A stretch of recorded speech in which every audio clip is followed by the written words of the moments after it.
Bonjour, c'est Mélissa des enveloppes de Mélie.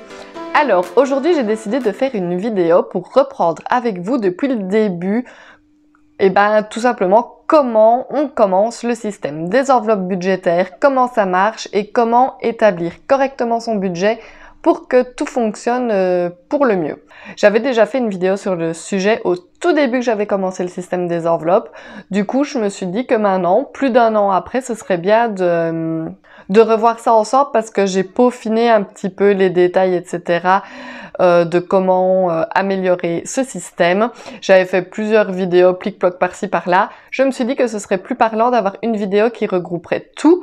Et donc, voilà, où ici, vous allez vraiment savoir tout sur le système des enveloppes budgétaires et comment faire pour que ça fonctionne vraiment et faire le plus d'économies possible. Pour faire cette vidéo, je n'ai pas voulu, comme d'habitude, reprendre mon budget à moi parce que ça y est, vous le connaissez depuis le temps que vous me suivez, les montants restent les mêmes, etc.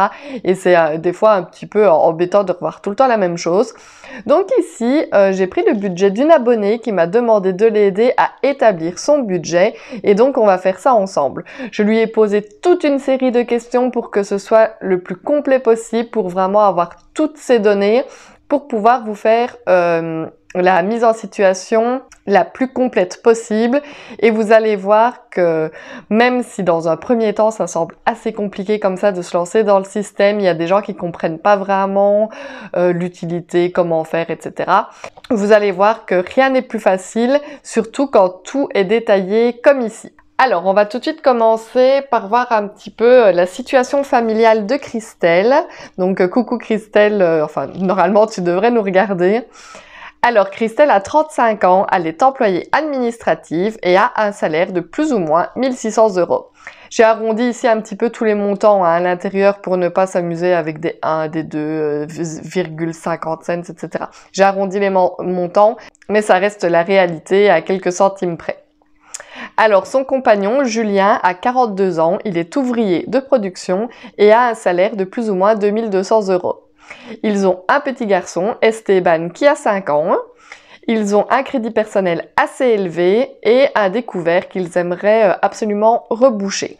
Voici donc les premières informations que nous avons donc sur notre petite famille ici, qui ne connaît pas encore et qui n'a pas encore commencé le système des enveloppes budgétaires, mais maintenant elle va s'y mettre, elle va gérer son budget un peu mieux parce que pour le moment c'est un peu le grand n'importe quoi, et donc ici je vais l'aider à lui montrer comment faire son budget. Hops. Alors, en tout premier lieu, il faut définir ses revenus. Ici, elle m'a bien dit leurs revenus à tous les deux. Donc, nous avons le salaire. Je vais mettre C pour Christelle. Donc, elle a ici 1600 €. Ça, ce sont les fiches que j'utilise donc moi parce que je mets toujours un présumé et un réel parce qu'avec les index, etc., des fois, il y a des petites variations. Donc, je remplis à l'avance ce qui est présumé et une fois qu'on touche le salaire, etc., je complète dans la case réelle. Mais donc, présumé, le salaire de Christelle est de 1600 €. Le salaire de J, donc de Julien, est de 2200 €. Et je ne l'ai pas noté ici, mais ils ont également les allocations familiales, allocation F, de 120 €. Hop, on prend la petite calculatrice. On a donc 1600 plus, j'ai mis 200 au lieu de 2100, ça va à 2200, ça va aller, plus 2200 plus 120. Ils ont donc, à eux deux, un revenu de 3920 €. Voilà. Donc avant toute chose, il est important d'établir vos revenus parce que c'est de là que tout va découler. On va ensuite lister les dépenses fixes, donc tout ce qui se déduit tous les mois du compte en banque. Les factures, le loyer, les crédits, enfin voilà, vraiment tout ce qui a une domiciliation sur votre compte, tout ce qui se paye tous les mois. Tout va être regroupé ici parce que c'est ce qu'on appelle des dépenses fixes. Alors, Christelle et Julien habitent donc dans un appartement où le loyer est assez cher. Il est à 900 €. Ils ont des charges communes pour les parties communes de leur immeuble, j'imagine, pour le nettoyage, l'entretien, etc., de tout ce qui est commun. Et ces charges s'élèvent à 70 €. Ils ont leur crédit perso, je vous avais dit qu'il était assez élevé, et lui, qui se déduit chaque mois 700 € de leur compte. Ils ont également un découvert qu'ils aimeraient reboucher et pour ce faire, ils vont y verser tous les mois 200 €. Ils ont ensuite leur facture d'électricité qui a augmenté aussi avec toutes les augmentations. Ils payent donc 200 € d'électricité pour le moment et encore, ce n'est pas très cher. Il y a des gens qui payent bien plus que ça. Ensuite, les assurances santé, pour eux trois, ils en sont à 90 € pour les assurances santé. Pour l'assurance voiture, ils en sont à 80 €. Pour la facture d'eau, c'est 60 € tous les mois. Pour la TV et Internet, la facture est de 70 €. Ici, on va mettre factures diverses, c'est pour toutes petites choses qui se déduisent, comme les syndicats, je pense il y avait un abonnement Netflix, etc. J'ai tout regroupé dans factures diverses, ce qui fait qu'il faut une provision suffisante sur le compte de 100 € tous les mois pour que toutes ces petites factures puissent se décompter. Julien a également un abonnement au sport qu'il paye 100 € tous les mois. Et ils ont décidé de placer l'argent des allocations familiales pour Esteban sur un livret pour lui plus tard. Donc les 120 € partent directement sur un livret et ça c'est juste top. Si vous pouvez le faire, c'est vraiment bien. On va donc faire le total des dépenses fixes. On a donc 900 plus 70 plus 700 plus 200...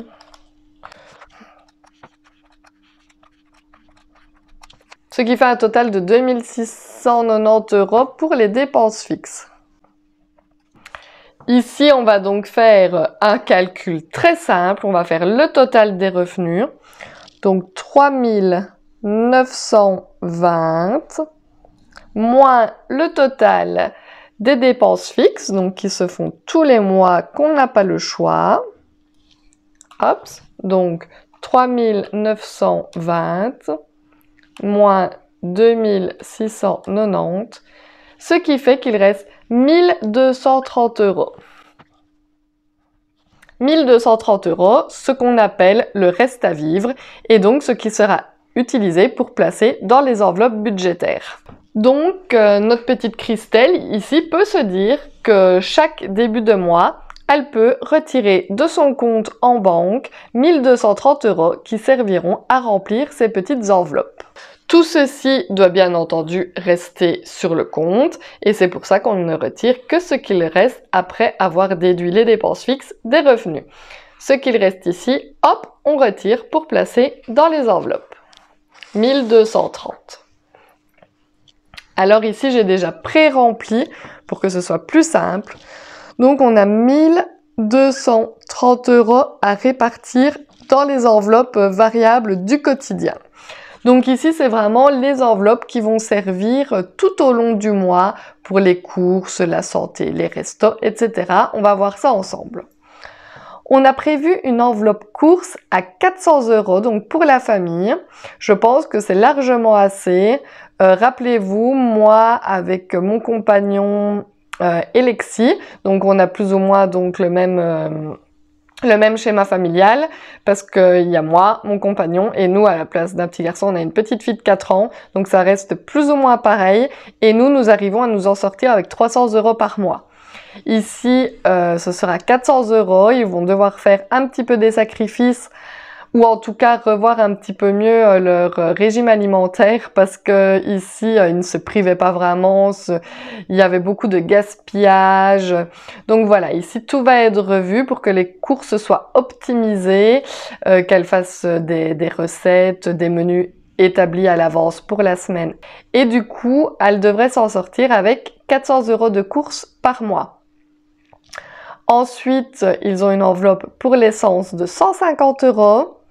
Une enveloppe pour la santé de 100 €, une enveloppe shopping de 50 €. Pareil pour le resto, ils y consacrent plus ou moins 50 €.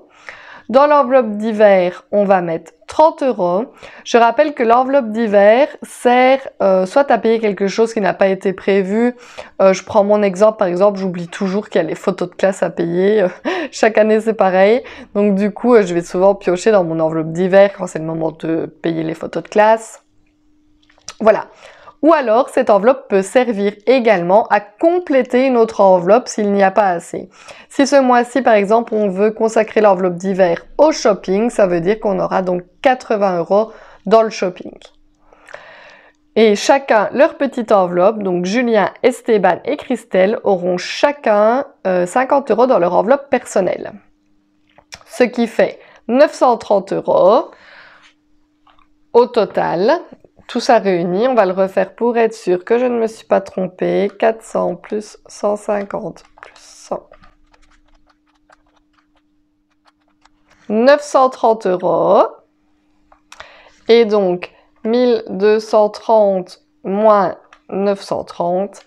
Ce qui fait qu'il reste 300 € après avoir payé, donc normalement, tout ce qui devra se déduire sur le mois, tout ce qu'on paye tous les mois. Après avoir payé tout ça, il nous reste 300 € à pouvoir répartir dans les enveloppes épargne. Avant de se décider à comment on va répartir les 300 € qu'il nous reste, il est important de regarder aussi les revenus qu'on va avoir en plus sur l'année. Donc, quand je parle de l'argent en plus, donc si on travaille, on a bien entendu les congés payés, les primes de fin d'année et normalement, on a les impôts et contributions. Ici, ils ont regardé sur 2 années en arrière les montants qu'ils avaient reçus pour ces différents postes ici. Donc, ils ont regardé aussi les dates auxquelles ils sont payés plus ou moins, ça varie de quelques jours. Mais grosso modo, ils s'attendent à avoir leur argent aux dates ici. Donc normalement, leurs impôts tombent le 5 du 1 et ça a été le cas cette année. Ils ont touché 2000 € des impôts. Les congés payés de Christelle, elle les touche vers le 20 mai et elle touche plus ou moins 900 €. Les congés payés de Julien qui tombent aux alentours du 26 mai, ils touchent plus ou moins 3100 €. La prime de fin d'année de Christelle vers le 15 décembre est de 800 €. Et la prime de fin d'année de Julien, qui tombe aux alentours du 16 décembre, est de 1300 €. Tout ceci fait un total de 8100 €.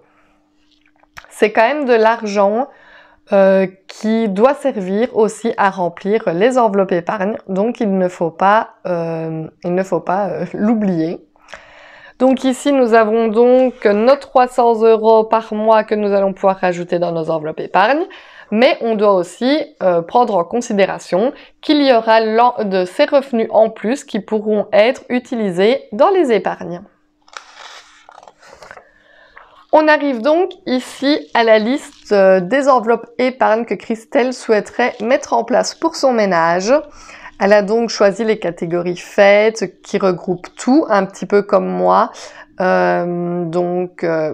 Noël, Saint-Valentin, Saint-Nicolas, Pâques, voilà. Toutes les fêtes seront ici regroupées. Il y a la catégorie maison.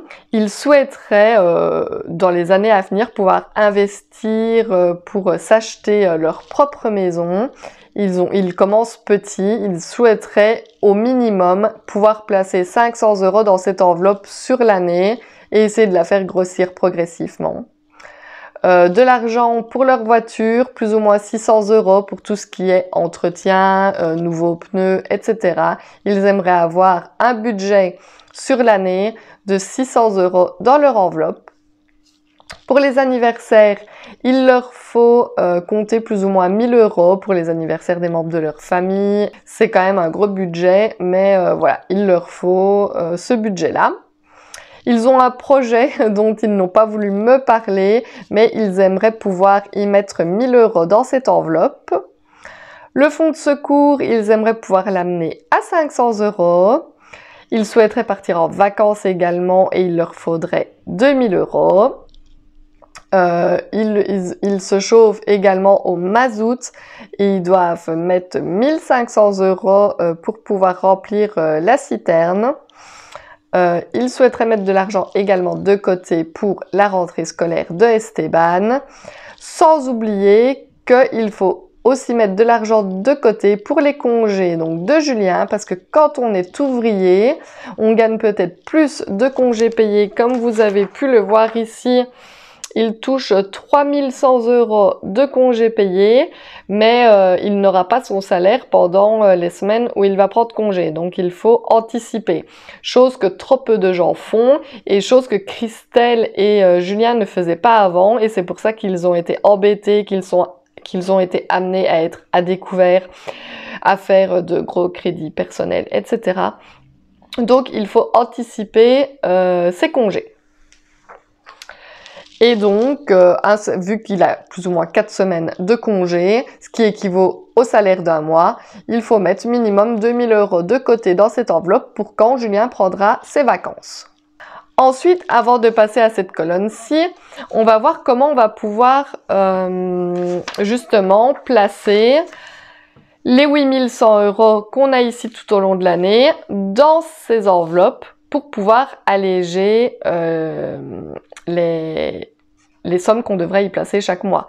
Parce que le total de tout ceci réuni, ça fait 11 100 € quand même.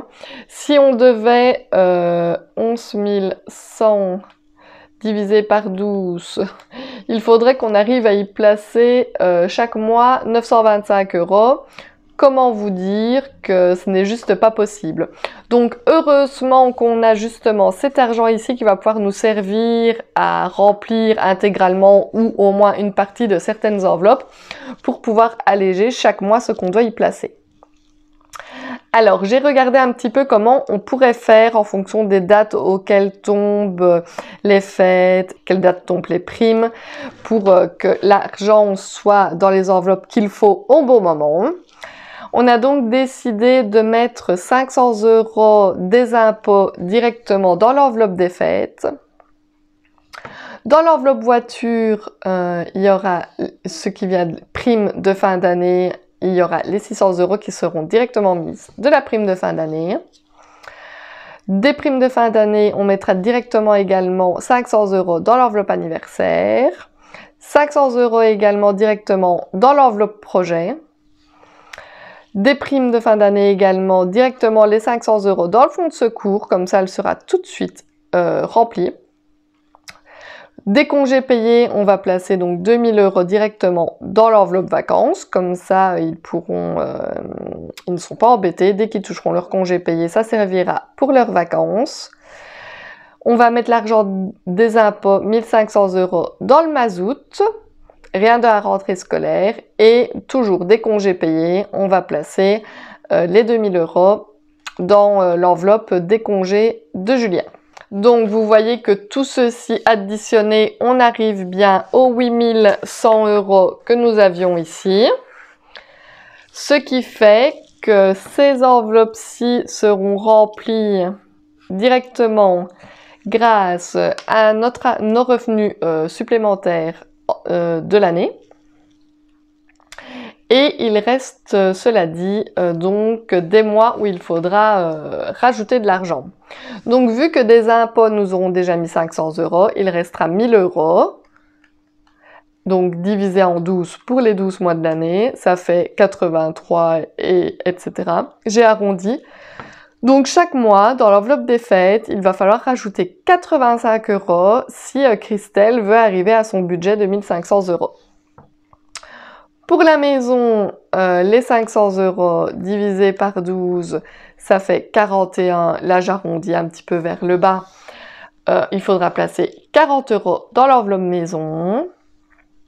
Ici, il reste 500 et 500 €, donc pareil, 40 € et 40 € pour les anniversaires et les projets. Et pour la rentrée scolaire, où il fallait un apport de 500 €, il faudra également placer 40 € dans cette enveloppe. Quand nous additionnons ici tous ces montants, nous arrivons à 245 € qu'il va falloir mettre en provision dans ces enveloppes épargne pour arriver au montant souhaité par Christelle. Nous revenons ici et on voyait donc que de notre budget, il nous restait 300 € à pouvoir répartir dans nos enveloppes épargne. Ce qu'il fait qu'il nous reste 55 € en surplus. Je vais le mettre ici, 55 € de surplus. Soit que Christelle va pouvoir décider de placer dans l'une de ces enveloppes ici pour faire dépasser le montant prévu, ou tout simplement, vous savez qu'en tant que budgéteuse et quand on fait le système des enveloppes, on aime beaucoup aussi faire des défis budgétaires, donc que ce soit le défi des 5 €, le défi des 52 semaines, il y a tellement de défis possibles. Voilà, elle pourra, si elle le veut, consacrer 55 € tous les mois à remplir des petits défis, et ça c'est très amusant, c'est très ludique, et ça égaye un petit peu le fait de gérer son budget que de pouvoir justement s'amuser avec son argent, à pouvoir faire des petits défis comme ça. J'espère que vous avez bien compris donc le principe même de ce système des enveloppes. C'est vraiment le fait de catégoriser chaque dépense et ne pas dépenser un centime de plus que ce que vous avez décidé d'y mettre. Ça fonctionne pour tout, sauf pour la santé, bien évidemment. Si votre enveloppe santé est vide et que vous devez quand même aller chez le médecin ou autre chose, vous pouvez bien entendu aller piocher dans n'importe quelle autre enveloppe pour combler ce qu'il vous manque. Mais ça ne fonctionne, voilà, si c'est pour le shopping que vous avez déjà usé vos sous et que vous voulez vous acheter encore autre chose, eh bien non. Vous avez décidé donc ici par exemple de mettre 50 € par mois dans votre enveloppe shopping. Quand les 50 € sont dépensés, c'est tout. Il faudra attendre le mois prochain pour pouvoir remettre de l'argent dans votre enveloppe et pouvoir vous faire plaisir de nouveau niveau shopping. Le système des enveloppes budgétaires pour moi a vraiment été révolutionnaire et j'espère que maintenant il le sera pour Christelle aussi.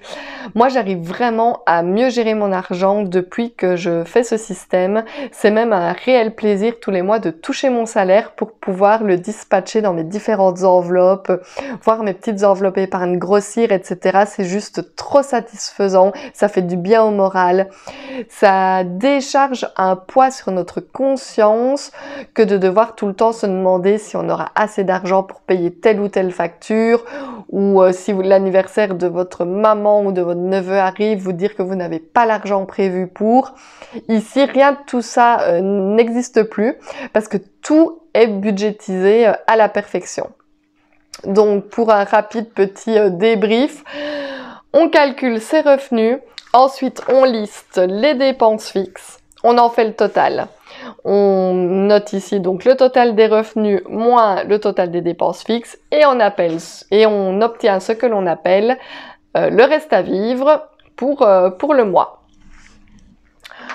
On décide ensuite des montants qu'on mettra dans chacune des catégories dont on a besoin tous les mois. Ça peut être très différent d'une personne à l'autre. Il y a des gens qui chaque mois vont chez le coiffeur. Il y a des personnes qui chaque mois vont faire leurs ongles et que du coup, il faut placer cet argent dans une enveloppe. Ici, ils ne font rien de particulier, mis à part, voilà, je vous dis un petit peu de shopping ou un petit resto tous les mois. Mais à part ça, ils ne dépensent pas leur argent dans d'autres choses. Et du coup, on peut le répartir comme ceci. Donc, on choisit donc les catégories, on met ce qu'on voudrait, et le reste, on s'en sert pour remplir ses enveloppes épargne. On n'oublie pas bien entendu de calculer ses revenus supplémentaires sur l'année. Il y a des gens qui ont également des primes de société et encore bien d'autres choses que ceci. Ici, c'est donc spécialement pour le budget de Christelle et Julien. Si vous voulez d'ailleurs que je fasse une fois votre budget comme ceci pour vous aider à mieux gérer votre budget, n'hésitez surtout pas à me laisser un commentaire. On essaiera de se contacter en message privé pour que je vous demande plus d'informations pour pouvoir vous la faire en vidéo. Et ensuite, on décide comment on va répartir l'argent dans les différentes catégories qu'il nous faut pour nos épargnes. J'espère que ces explications auront été assez claires pour vous et que ça vous aura vraiment montré l'utilité de bien gérer son budget, de connaître ses revenus, ses dépenses, au centime près, j'ai envie de dire. Mais dans le monde dans lequel on vit actuellement, j'ai envie de vous dire que c'est presque obligatoire de procéder comme ça. Parce que sinon, on peut vite se faire rattraper par toutes sortes de choses auxquelles on n'avait pas pensé et l'argent peut nous filer entre les doigts plus vite que ce qu'on l'a gagné. J'espère que ça vous aura convaincu de vous aussi vous lancer dans ce système des enveloppes budgétaires. Comme je l'ai dit en début de vidéo, moi ça fait plus d'1 an que j'ai commencé, ça fait 1 an et 2 mois et je suis juste ravie. C'est moi qui gère le budget à la maison du coup, mais mon compagnon est plus que ravi aussi de voir qu'il n'y a plus jamais aucune facture en retard, que tout est payé, qu'on a de l'argent dans nos épargnes. C'est juste, comme je vous l'ai dit plus tôt dans la vidéo, c'est juste très reposant pour son esprit de savoir qu'on n'est plus la corde au cou, si je puis dire ça comme ça. Et donc, après, Christelle va pouvoir se faire elle aussi un petit classeur comme le mien avec tous ses sous pour ses dépenses. Je vous rappelle que si vous n'êtes pas encore abonné à ma chaîne, je vous invite à le faire, ça me ferait juste super plaisir. N'hésitez pas à me laisser des petits commentaires sur cette vidéo, ce que vous pensez de mon organisation budgétaire pour Christelle et sa famille. Si vous auriez fait peut-être quelque chose différemment. Moi, je pense que ici, tout a été bien pensé et je pense que ça va marcher, qu'elle va pouvoir reboucher son découvert assez rapidement, que voilà, elle n'aura plus de soucis, de factures de retard, etc. Je pense que tout a été bien pensé et bien conçu. Christelle, n'hésite pas à revenir me dire dans plusieurs mois, voire dans plusieurs semaines déjà, si tu vois une évolution dans ton budget ou pas. N'hésitez pas non plus à mettre des petits pouces vers le haut et moi je vous dis tout simplement à bientôt dans une prochaine vidéo. Bye bye!